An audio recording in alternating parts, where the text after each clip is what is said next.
Okay. Hello, everybody. Um, oh, Thank you for coming to our Eagle Lead presentation focusing on the School of Education. Eagle Lead stands for Leadership, Engagement, and Development and is a speaker series debuting on campus this semester. Throughout Eagle Lead, each college at the university will have 3 feature weeks, including an introduction, which is what we're doing tonight, a leadership topic, and a speaker from the community. So we hope you'll continue to join us for the remainder of the presentations in your college and for the remainder of the leadership presentations this semester. You can find more information and a complete schedule on the Cove social media pages. And to start off the School of Education's presentations with Eagle Lead, tonight we have Professor Ashley Zehner and student Josh Holler. After they have finished their presentations, there'll be some time for questions, or I'll just ask some questions. And on a final note, the session is just being recorded for future use. Great. Thank you. Hi, everyone. Thanks again. I'm Ashley Zehner. I am a lecturer in the School of Ed, specifically the Department of Educational Studies.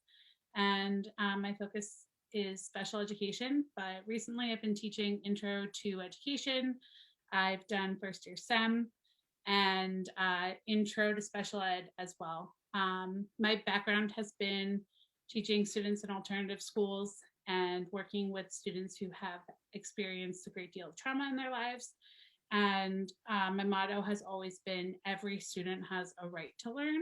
So it's up to us as teachers to provide that for them. And being at the School of Ed has absolutely given me a platform to move that forward for our teacher candidates. Josh? So my name's Josh Holler. I'm a senior here. My major is middle childhood through early adolescence, so MCEA. Then my minor is special ed. Right now, I'm currently in my special education field, and then I'll student teach next fall. Other kind of background on me, I guess my big passion is Special Olympics. So I do a bunch of stuff with the Special Olympics in the lacrosse area. But other than that, the School of Education has been phenomenal. Has fabulous teachers like Ashley and Dr. Roberts too. So it's just been a great experience. It's been a wonderful environment. So I had a very professional PowerPoint all set, and it's but essentially just to keep me focused. But our core values: we lead, we educate, we collaborate, we innovate. And honestly, collaboration has been such a huge thing. Teacher on teacher, teacher on student, student on student, and even in the community. So Charlotte, Dr. Roberts was able to come in, and she's known each of you or two of you. And I think that that's one of the best parts about, that's why I love working here, is that we all know each other. We all work with each other. We all have very similar values, and it's just fun. And that's the best part, we're educating, but we're also having fun. So like you said, Josh.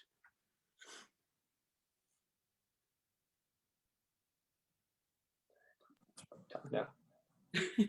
Josh, have you always been an education major, or did you have other plans before working with Special Olympics that maybe got you interested in education? Yeah, definitely. So my whole family, they're all teachers.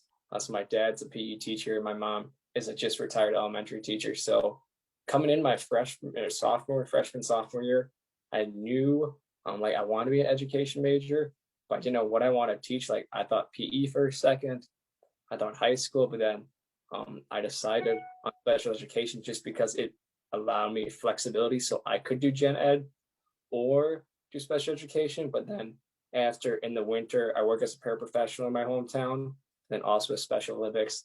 That's definitely made me want to be a special education teacher more, just because those relationships you create with those students and people are just phenomenal. You get like it's close knit, and you really feel like you're making an impact, and they also impact you and like give you a better perspective on life in general. So that's why I like special education. That's how I got into it as well. I had pretty much like an underlying of family experiences, and then you get into education, and it's that you kind of find your niche, and it's okay. There's so many different opportunities and so many different ways to go. special ed was definitely my route. And then I found like the smallest population that worked for me, of course.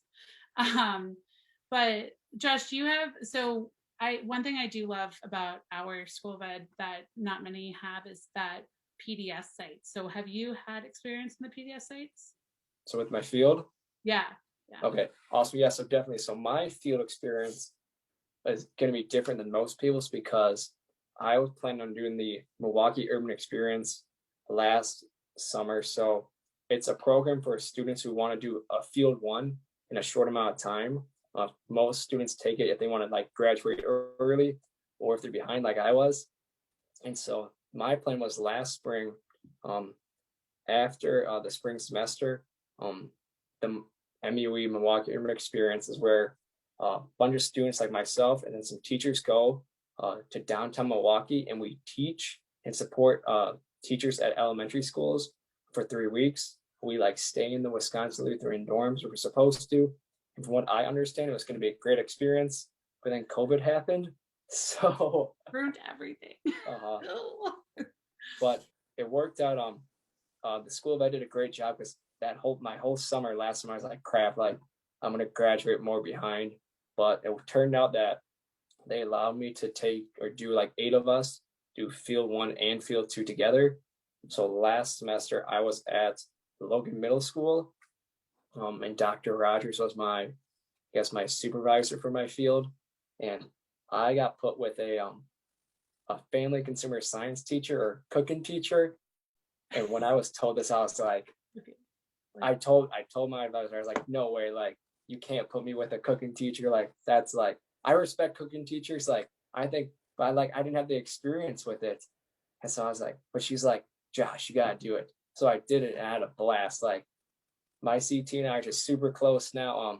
I kind of learned that like how cooking like is so important for students, and we also touched on like how to be healthy and planning healthy, which is such a huge like such a big, I guess, such a huge importance in students' lives that we kind of push under the rug sometimes.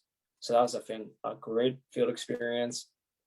Then right now I'm doing my special education field at Logan again, with 8th grade students. And so it's been awesome to be able to like work with the same students, but also get that different perspective as a special education teacher and not like a family consumer science teacher. And I know you mentioned that your ultimate goal would be maybe admin. And I mean, this is something that it took me years to understand, but like it's those little things that we get thrown into as a pre-service teacher or a teacher. And then all of a sudden you're able to advocate for it because you've experienced it. And so I was just laughing when you said that you were like thrown into cooking, but like as a principal, you're going to be able to say like, no, they need to take this class. And like, especially students in life skills or, you know, in the special ed population where their IEP goals is to live independently, you're going to be able to advocate for that. And that's because you were like thrown into a fam con sci class for one semester. No, definitely. And like some of the stuff we taught, like I feel like as a person, I didn't learn until college. It's like having that foundation as like a middle schooler and understand like how to cook or just knowing what foods are healthy. So I think we did a lot of talking about how do we plan our meals, how do we be healthy in general, which I think is just so important because we should always be improving in like all aspects of our life. And so health is such a big part, but we just kind of take it for granted in school, I think. And so I think that's just so important. Yeah, I agree. For me, I was told, hey, you have this class and you have to teach gym. I failed gym. Like for a couple of years in middle school, I didn't get above a C. So I'm like, so I played basketball for the first time. I definitely got bopped on the head more than I shot a basket. But then that was when I was like, okay, so this is important for them. And then we were able to find like other activities. But like that's the thing with teaching is like you can only plan so much. And then it's like, yeah, we're just gonna go. Let's just do this. So that's great. I'm glad. Do you know what you're gonna do for student teaching yet? Have you been? I'm not sure. I'm guessing hopefully I can be upper elementary for my 9 weeks of gen ed, and then anywhere for my special ed. Doesn't matter what age. Older than like second grade, like second to eighth grade. I definitely wanted to, when I went to college, I was like, I'm going to be a kindergarten teacher. It's going to be great. Everything is all set up. It's going to be great. I lasted a year, and then I ended up teaching K4, and then I taught 7th to 12th, and now I'm here. So not a linear path, but that's good. You know, you find your niche. My student taught in second grade as well in the lower grades, and I was like, they're okay. And then I moved to a fourth grade clinical, and I was like, this is much better. And then I taught 5th through 8th grade. So middle school and higher was definitely where I was at and really enjoyed. But now you're higher ed. Now I work in higher ed as well. So, yep. We took a similar path, except you're just teaching and I'm on the other side of it. Yeah, just like a little higher, a little higher. Oh, here we are. Yeah. Do you have any questions for me? I think, for either one of you, whoever wants to answer, I know, Josh, you talked a little bit about your practicum experiences, but what are like some practicum experiences that other students can look into? Or I know Josh mentioned something about Milwaukee. Are there other areas that have similar things like that? Yeah, the pandemic really messed us up. I think the pandemic has messed a lot of things up, but we're getting there. I got scheduled for a vaccine today. Very exciting. So there's light at the end of the tunnel, but in the past, and I know that there's talk about moving forward, once it's safe and the CDC says that we're good. We've had opportunities in Arizona, typically around J term. And that is also like a field one experience that they go down for 10 days. And then we actually have students, alumni who accepted a job in those Arizona schools because they were down there, and we have that relationship. We actually have a current student teacher who has accepted a position down at that school. So she will be moving down there when she graduates. So we have like those really great relationships. We've also had opportunities in Japan and Milwaukee. And we have some student, so those are field placements. And then we also have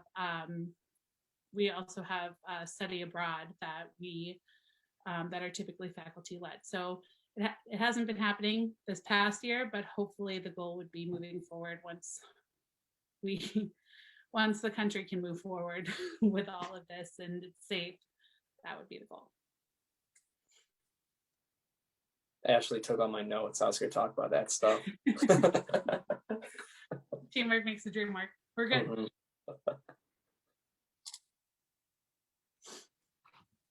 What other opportunities does your college have for like students to get involved and like get into leadership roles and things like that? I can get into that, like specifically, like for me, involvements more like when I looked at that, I looked at more like how can students be involved, like to improve their resume and like opportunities to work with students, I guess. Because from my perspective, like the School of Education, besides like clubs, I didn't know of any. So maybe Ashley can enlighten us after I talk.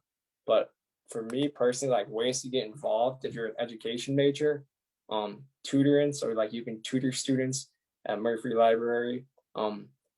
Also like Mark tutoring, so you can tutor. I think it's happening this spring, but virtual.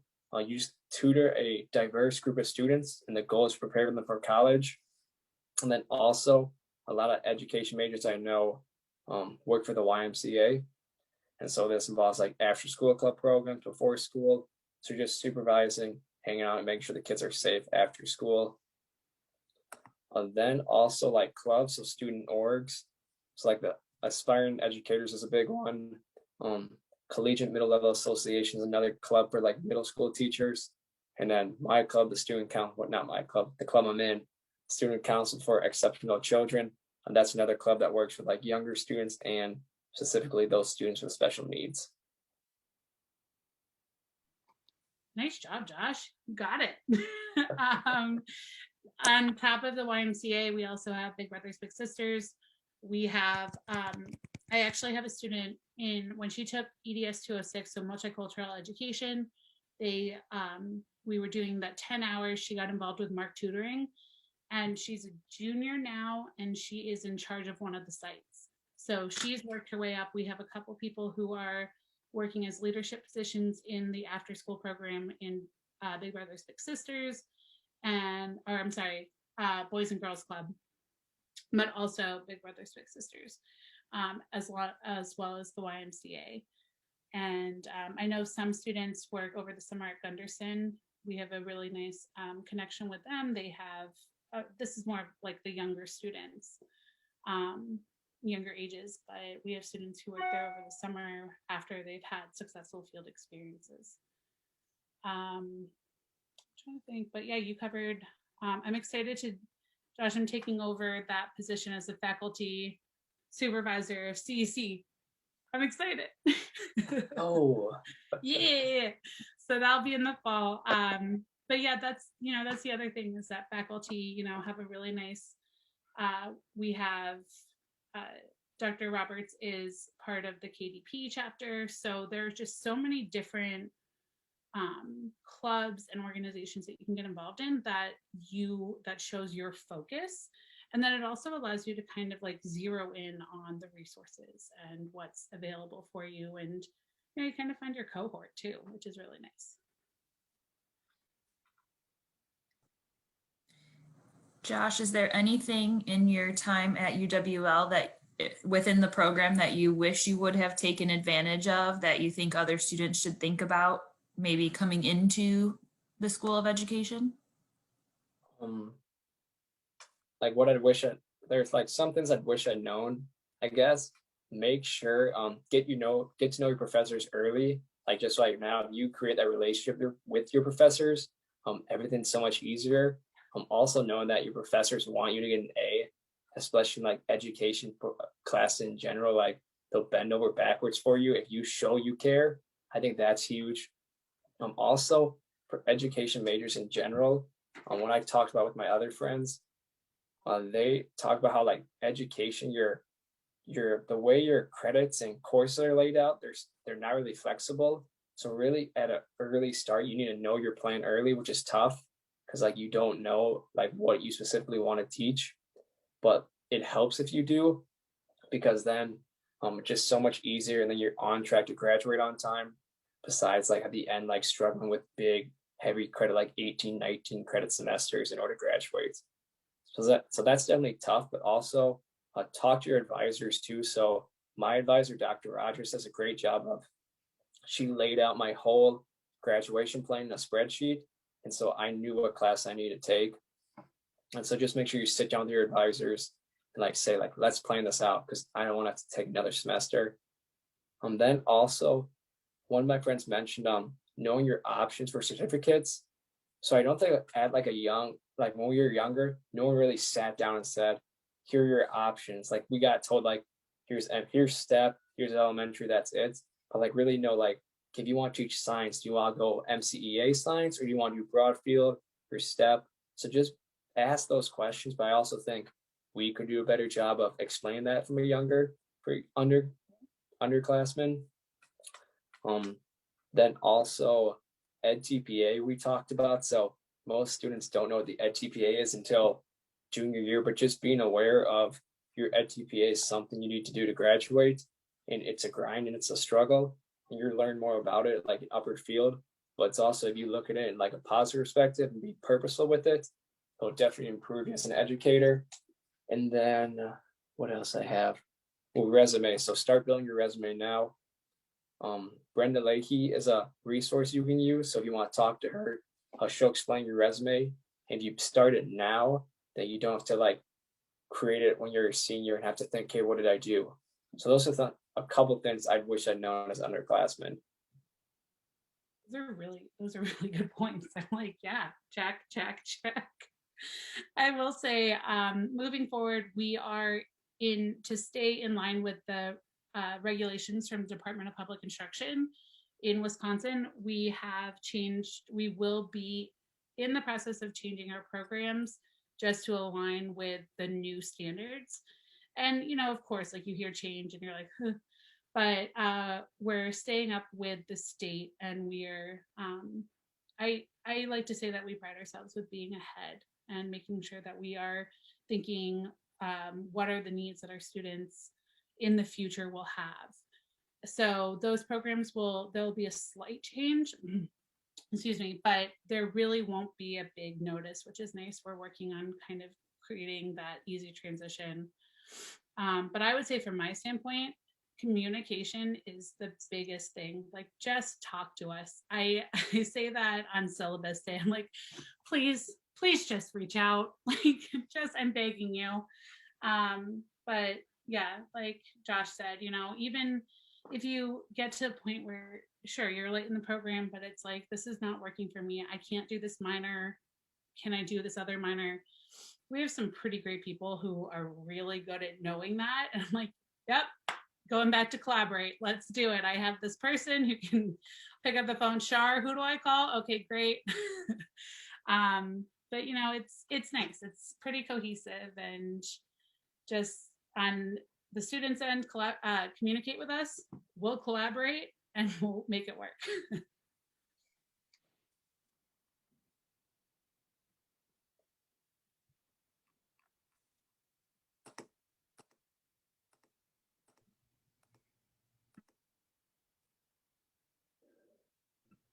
Awesome. Are there just any other big takeaways or ideas you want to share?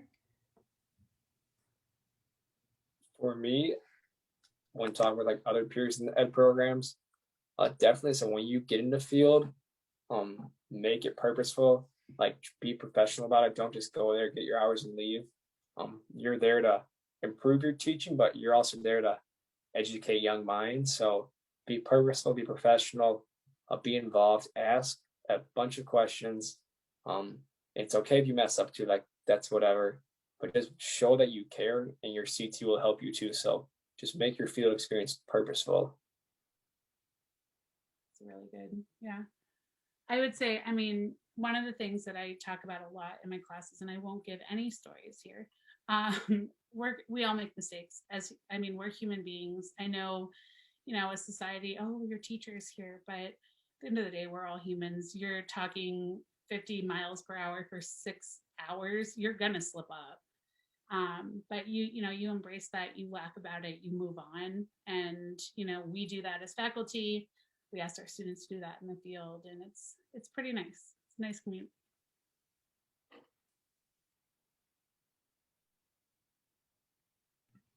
Okay, if there aren't any other ideas, I'll just quick wrap up here. So thank you guys again for presenting.